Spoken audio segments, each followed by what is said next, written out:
Now dim the lights, maybe turn on a fan for that soft background hum, and let's ease into tonight's journey together. Let's say you're a Roman merchant. You've just sold 2 amphorae of fish sauce, the kind that smells like it died twice, and you've got a few sesterces jingling in your toga. You feel the familiar itch of indulgence that no number of olives can scratch. So you do what many men in Pompeii did after a long day of capitalism. You follow the arrow, not a metaphorical arrow, a literal one. Carved into the paving stones of the city streets is a relief of a penis, proud, pointed, and doing its civic duty, directing foot traffic toward the local lupanar. Subtle, not remotely, but effective. Even the most directionally challenged Roman couldn't miss it. The ancient city planners, clearly concerned about urban efficiency, designed Pompeii's brothel navigation system with the same logic they applied to bathhouses and bakeries. If you can't find it, you don't deserve it. And to be honest, with that kind of signage, you'd have to be blindfolded and on fire to accidentally miss your destination. You turn down a narrow alley. The street noise fades. Fewer vendors shouting about garum, more whispered negotiations and the occasional chuckle that suggests a transaction has concluded early. Children aren't around, but cats are. They always are. You reach the entrance. A modest, 2-story building with dark stone walls and a surprisingly inviting doorway. Above the lintel, there's another carving. A charmingly grotesque priapus, with a feature so exaggerated it makes modern emoji look conservative. It's both a promise and a warning. Enter here, and you're stepping into a space where decorum is off-duty. A breeze carries the scent of wine, sweat, and something floral you can't quite place. Maybe lavender. Maybe regret. And just as you prepare to walk in, another visitor exits, adjusting his tunic with the look of a man who's either very satisfied or trying to remember if he left his sandals inside. This isn't the elite's pleasure palace. This is a worker's delight. Direct, practical, and built for throughput. No couches, no flutes, just the Roman version of Next. Step inside the lupanar, Pompeii's most infamous brothel. And the first thing that hits you isn't the decor. It's the practicality. There's no reception desk, no potted plants, no soft harp music, just a tight stone corridor, and the immediate realization that this place wasn't designed for lingering. It was designed for efficiency.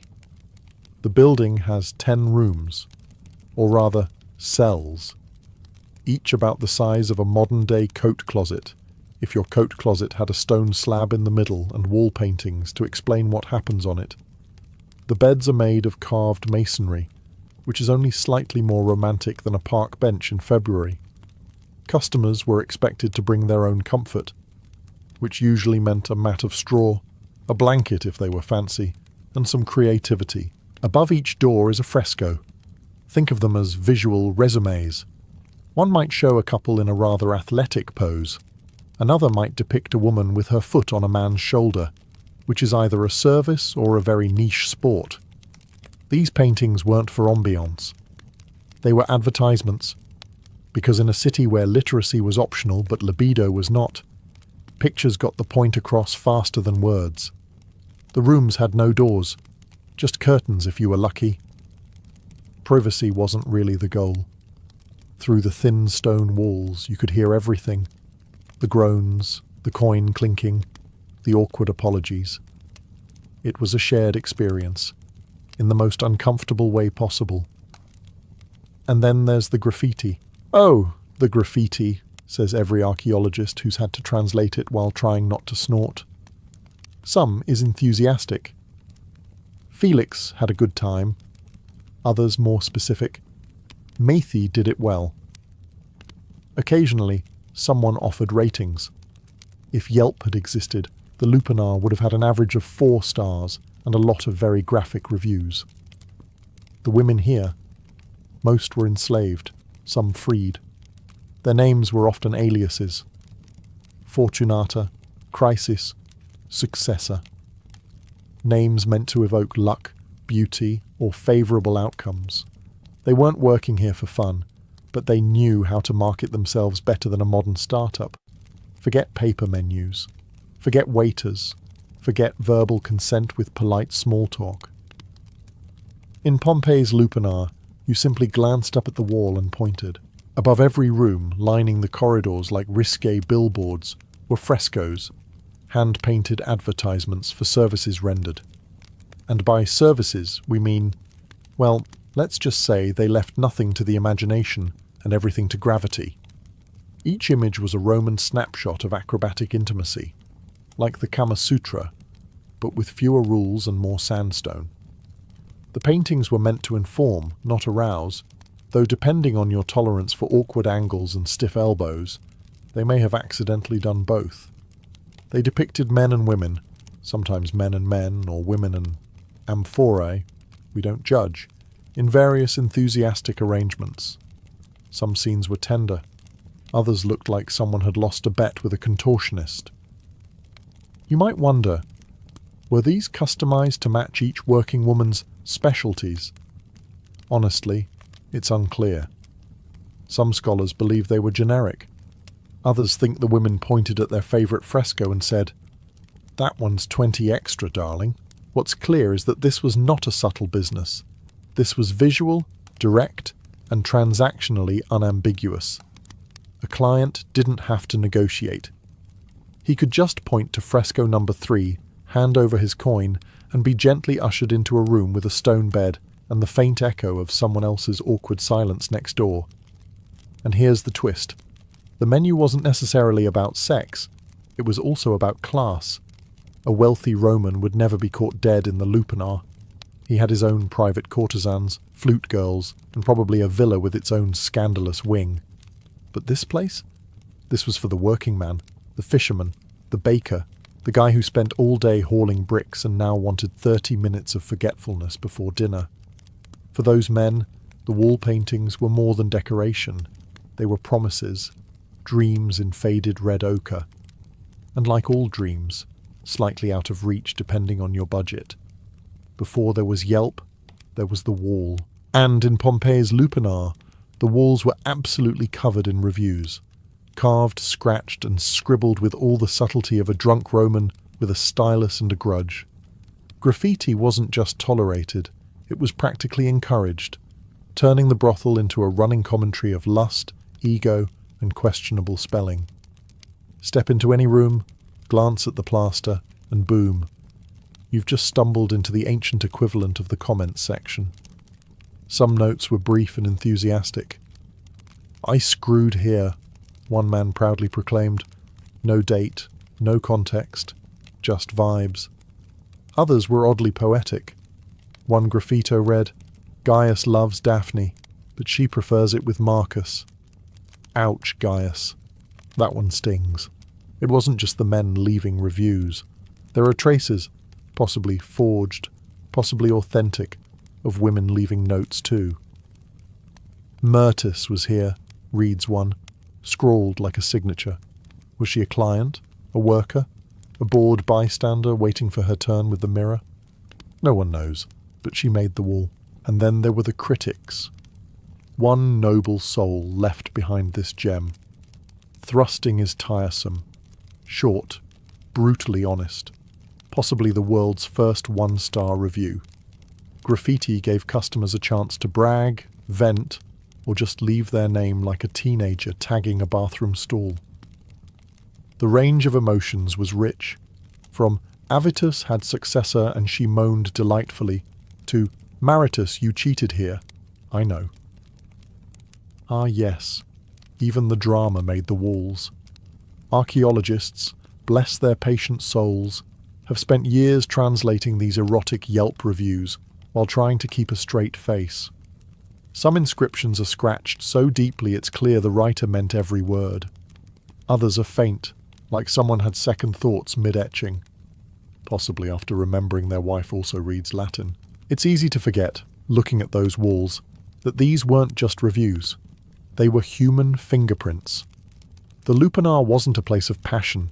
It was a workplace, a marketplace, and a message board, all in one. Let's clear something up right away. The women working in the lupanar weren't there because they filled out an application and dreamed of upward mobility in the hospitality sector. Most of them were enslaved. Some were former slaves trying to survive. And all of them were trapped in a system that made freedom a luxury and choice a fiction. Their names, or at least the ones scratched into the walls or remembered in wax tablets, read like mythological wishful thinking.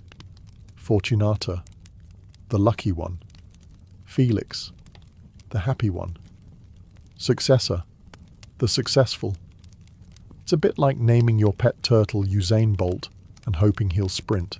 The reality behind the names was far grittier. These women came from all over the empire: Gaul, Greece, Egypt, plucked from conquered regions or desperate cities. They didn't share a common language, but they shared a job title and a daily routine that involved stone beds and strangers. Many were owned by a leno, the Roman term for a pimp, although that makes him sound cooler than he was.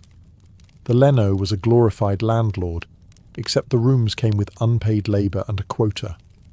He collected the profits. The women collected, well, clients. If a woman was lucky, and by lucky we mean in a very bleak Roman sense, she could eventually buy her freedom.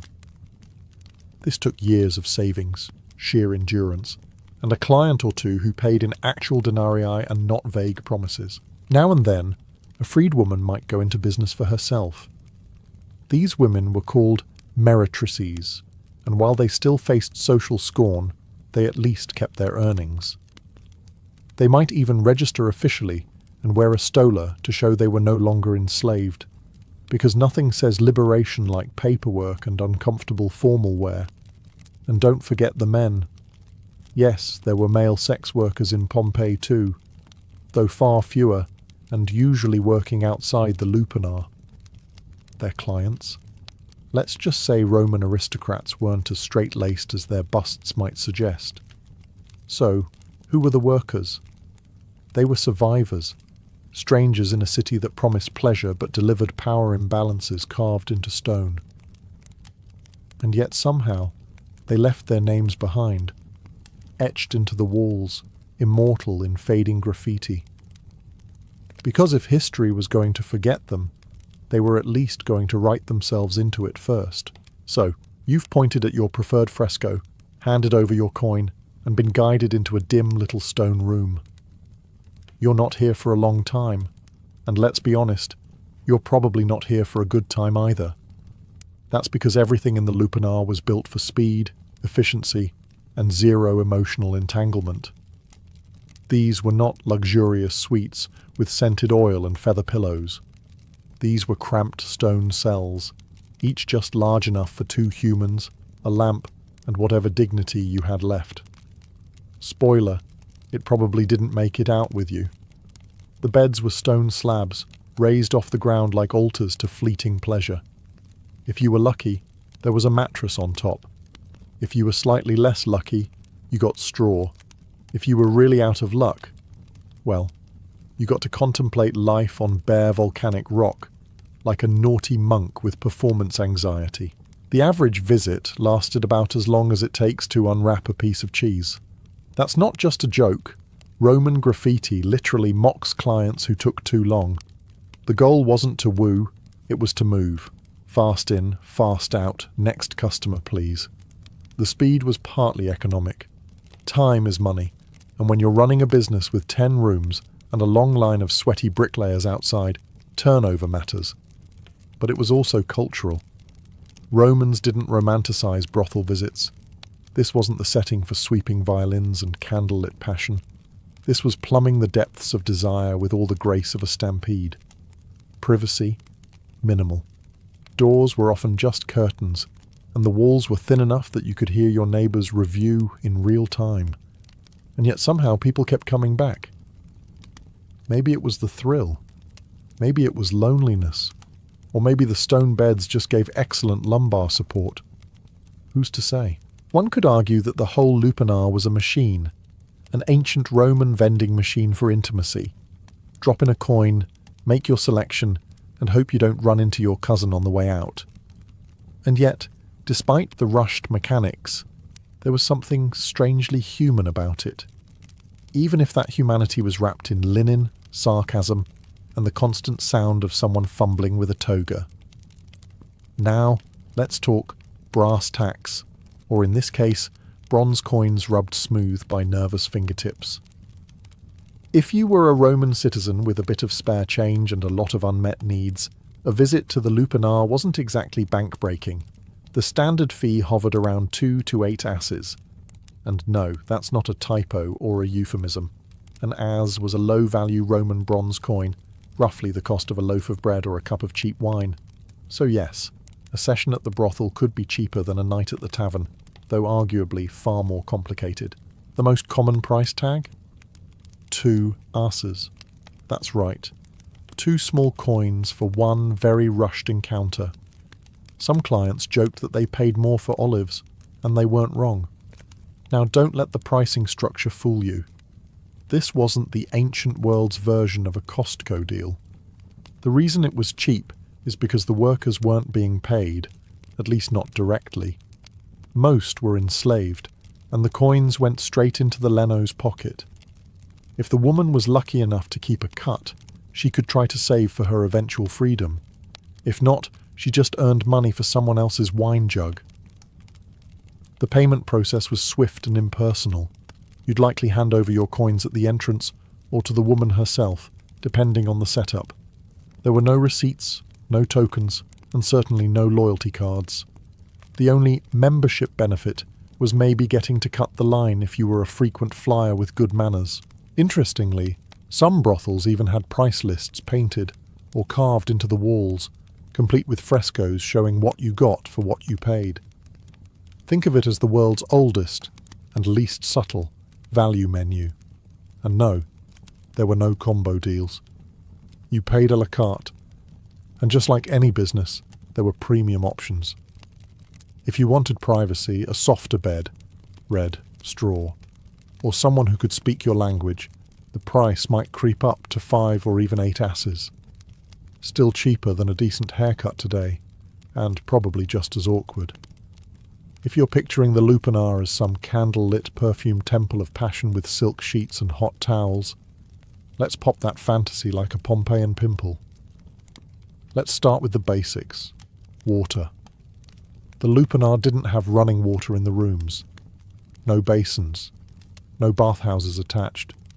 Just you, your toga, a stone slab, and a fervent wish that the person before you had the decency to wipe. Public bathhouses did exist in Pompeii, and they were quite sophisticated.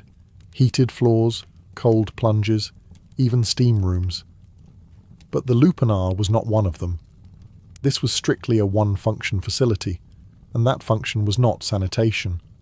The stone beds, wiped down if you were lucky, possibly with water, possibly with the same rag used on all 10 beds. There's no record of disinfectant, unless you count the volcanic ash that later buried the place.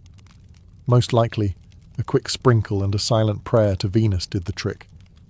As for protection, forget about it. Romans didn't have latex.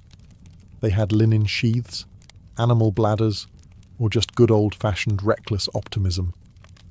Some graffiti suggest that diseases were rampant, though like everything else they made jokes about it. There's a certain resilience in turning venereal misfortune into bathroom humour. One famous line scratched onto a wall reads, "I paid 2 asses and got burning as a souvenir. Thanks, successor." That's not just a complaint.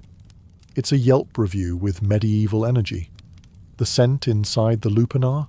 Likely a mix of sweat, oil, wine, incense, desperation, and maybe a faint note of plaster. It's a wonder people made it past the threshold without gagging, but Romans had different olfactory standards. This was, after all, a culture that used fermented fish sauce on everything. And don't forget the flies. With all that body heat and minimal ventilation, the lupanar was a bug's paradise. Imagine trying to focus while a mosquito lands on your thigh mid-transaction. Talk about killing the mood. If you thought brothels in ancient Pompeii were limited to a single dingy floor with groaning stone slabs and echoing regrets, think again. The Lupanar, the most famous of Pompeii's brothels, came with two full stories, because even in ancient Rome, real estate was all about vertical expansion. The ground floor was where the magic, and by magic we mean brisk economic transactions, happened. 10 small rooms lined a narrow hallway, each furnished with a stone bed and just enough space for 2 consenting, or at least cooperating, adults. This was the high traffic zone. Quick, cheap, no nonsense. A bit like a fast food drive-through, except with sandals and fewer pickles. But the upper floor? Ah, that was for the elite clientele. The ones who had a few more coins jangling in their tunics, and maybe expected their chosen companion to know a little Greek, the language or the style. Upstairs things were quieter, slightly more refined. Maybe a cushion here or a curtain there. You know, ambiance. Accessed via a stone staircase that likely doubled as a tripping hazard after too much wine. The second floor may have hosted longer engagements, repeat clients, or simply those who didn't want to bump elbows with a dozen sweaty sailors waiting their turn downstairs. The extra privacy came at a cost, of course, but nothing says, "I care," quite like buying 5 extra minutes on a straw bed with a better view. The upper rooms may also have served as living quarters for some of the women, or at least a place to collapse after a long shift. It's unclear how strictly the floors were divided by purpose, but archaeologists have noted the remains of a latrine on the second floor. Whether this counts as a luxury feature or just a convenience depends on your feelings about shared bathroom space and the Roman approach to plumbing. Spoiler, it involved buckets. Interestingly, the Lupanar's 2-story structure also helped advertise its services. The painted signs outside were clearly visible from the street, and with the right lighting and a hint of perfume, the brothel almost seemed inviting, from a distance. Visiting the Lupanar wasn't a silent, introspective experience. It was more like trying to have a very personal moment in the middle of a fish market. Pompeii was a noisy city. Streets bustled with vendors shouting out the virtues of their olives, garum sellers sloshing fermented fish sauce, and blacksmiths pounding out the soundtrack of ancient capitalism. If you were trying to sneak into the brothel unnoticed, good luck. The clatter of your sandals on the stone pavement already announced your arrival to half the neighborhood. Once inside, the walls weren't soundproof. Far from it. The rooms in the Lupanar were little more than closets, separated by thin masonry and the Roman equivalent of wishful thinking. Every cough, grunt, groan, or unexpected joke echoed from room to room. If you were shy, you left that at the door, or drowned it in cheap wine. Outside, donkey carts rumbled by, and the occasional Roman citizen might stumble past, yelling a drunken ode to Venus or arguing over who'd stolen their sandals. Children played, taverns clanged, and musicians with questionable talent wailed on pipes. It was like trying to concentrate during a street parade, except the parade never ended, and everyone smelled vaguely of sweat and seafood. Oh, and let's not forget the upper-level commentary. Sometimes wealthier clients upstairs would have a better auditory vantage point, and they used it. One can imagine a smug merchant reclining on a straw mat, wine in hand, chuckling at the performance art unfolding below. Free entertainment included. In the rare quiet moments, perhaps during siesta hours, you might catch the cooing of doves, the shuffle of feet in the atrium, or the distant rhythm of gladiator training at the amphitheatre. Even the gods, it seemed, had to deal with background noise. And of course, there was the internal soundtrack, your own heartbeat, probably racing, especially if this was your first visit. Combine nerves, ambient chaos, and questionable acoustics, and you've got the Roman sensory experience in full stereo. You might imagine that Roman brothels operated in some shadowy legal grey zone, tucked in dark alleys, constantly raided by toga-wearing vice squads. But no. In ancient Pompeii, sex work wasn't just tolerated. It was regulated. Let's start with the licensing. Yes, to be a professional courtesan, or meretrix if we're being properly Latin. You needed to be officially registered. Your name was entered into the Roman tax system, and just like bakers or blacksmiths, you were expected to pay your dues. That's right, the empire always got its cut, even from the oldest profession. In fact, sex work was so normalized that brothels were sometimes state-sanctioned. This was a government that taxed urine, after all. Regulating pleasure was hardly a stretch. The lupanar operated openly, its location no secret. If you wanted to shut it down, you'd have to also shut down half the taverns, bathhouses, and probably the Senate itself. But don't mistake legality for dignity. Sex workers were considered infames, a legal category just below citizen with any rights at all. They couldn't testify in court, own property, or marry respectable Romans. Essentially, you could sleep with them, but heaven forbid you respect them.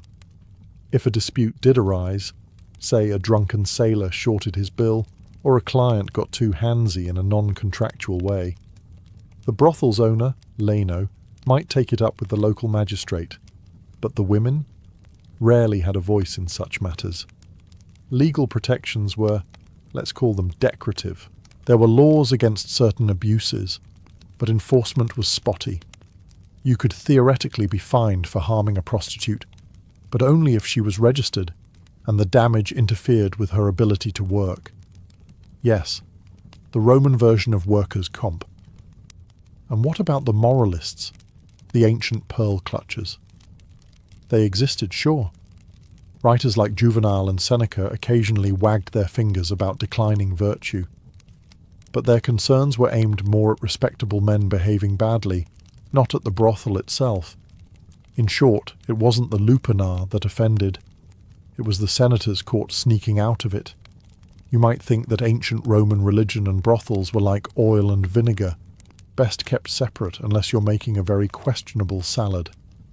But in Pompeii, gods and lust were often on speaking terms, sometimes loudly, with incense. Let's begin with Venus, the goddess of love, beauty, and highly selective morals.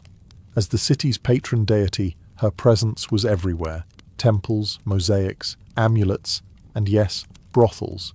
If you wanted a bit of divine flair with your transactional visit, there was likely a little shrine to Venus watching over your performance. Encouraging? Perhaps. Slightly unsettling? Absolutely. In fact, some sex workers prayed before work, not for better conditions, but for more clients, generous tips, or simply a quieter neighbour in the next room. Offerings to Venus or Priapus, god of fertility and comedic phallic sculptures, weren't uncommon. You might light a candle next to a mural of a grinning god holding, let's just say, an intimidating staff. But religion didn't just bless the trade. It was deeply embedded in it. Fertility cults and rites tied to sexual expression weren't taboo in the way modern sensibilities might assume. In fact, some Roman festivals made Mardi Gras look like a church picnic. The boundary between sacred and scandalous was, at best, a loose guideline. Take Priapus, often painted on walls or carved into garden statues with proportions that defy physics and subtlety. His presence was meant to ward off evil, bring luck, and, quite literally, stand guard over properties. And when he appeared in the lupanar, it wasn't just decoration, it was protection and branding. There's also the odd overlap of ritual purity. Roman religion wasn't always bothered by sex per se, but it was very particular about who touched what, when, and in what order. Visiting a brothel didn't make you impure, unless you then wandered into a temple without washing. In which case, the gods might judge you, not for your activities, but for your hygiene. The lupanar had seen its share of drama, drunken brawls, awkward exits, maybe a few toga malfunctions. But nothing could prepare it for the morning of August 24th, 79 CE, when Mount Vesuvius woke up on the wrong side of the tectonic bed. It started subtly, a distant rumble, a puff of smoke. Patrons might have assumed it was a rowdy tavern party or some overzealous street theatre troupe doing a Wrath of the Gods reenactment. After all, What better place to ignore ominous signs than a city where the walls moaned louder than the earth? But then the sky turned black at noon. Not metaphorically, literally black. Birds stopped singing, dogs howled, and ash began falling like morbid confetti.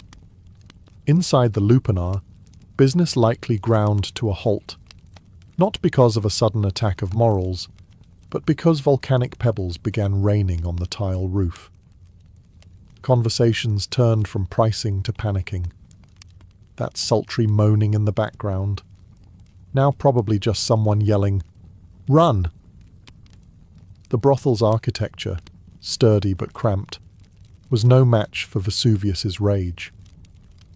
As the pyroclastic surges swept through Pompeii, superheated gases and volcanic debris engulfed the streets at over 100 miles per hour. It wasn't the fire that got most people. It was the heat. Instant, invisible, inescapable. What's haunting is what was left behind. In the ruins of the lupanar, archaeologists found remains, curled in corners, slumped on stairs, caught mid-flee. People didn't always make it out. Some might have hesitated to grab their money pouch or cloak. Others might have just thought, how bad could it be? Famous last thoughts. When the ash finally settled, Pompeii was preserved in eerie detail, like a paused documentary of Roman life. Graffiti frozen mid-insult, food still on plates, and in the lupanar, stone beds, erotic frescoes, and the ghost of human desire, all entombed beneath 20 feet of volcanic tantrum. Ironically, it was this disaster that gave us our clearest glimpse into ancient life. Without the eruption, the brothel would have decayed like the others. Instead, it became a museum of sin, commerce, and raw humanity, as if the gods said, let's save this one, for educational purposes. Imagine being a 19th century archaeologist, full of dreams about noble Roman forums and grand marble statues, only to uncover a building where every wall seems to be moaning in Latin. Welcome to the lupanar excavation. The brothel was officially unearthed in the 1860s, and let's just say the reactions were mixed. On one hand, you had scholars excited about discovering a well-preserved Roman building.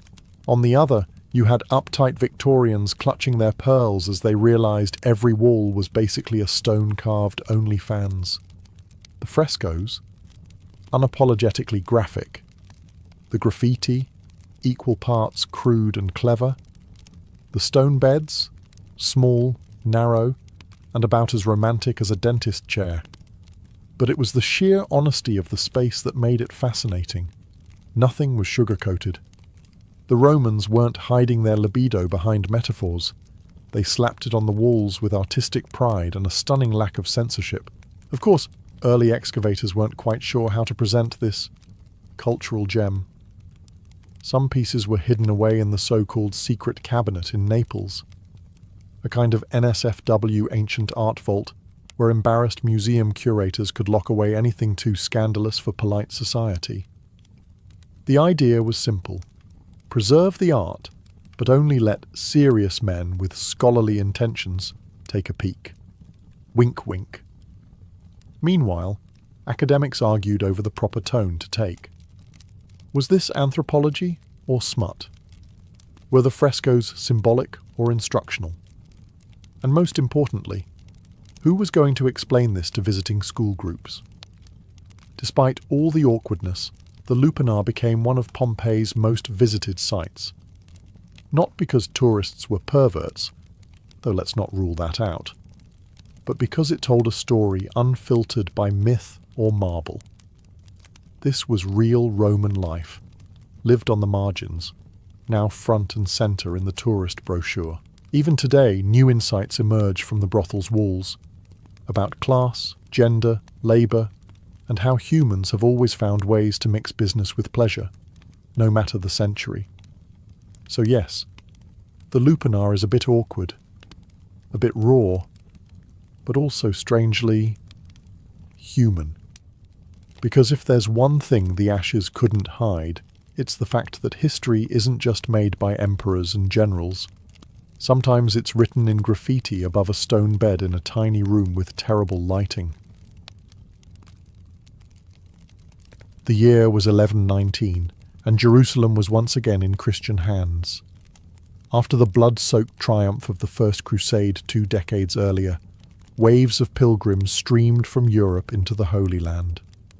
They were not knights, not warriors, not men of steel and banners, but humble believers. Peasants, artisans, widows and monks walked for weeks and months, sometimes barefoot, clinging to the hope that touching the sacred stones of Jerusalem would cleanse their souls and grant them eternal salvation. But their journey was anything but holy.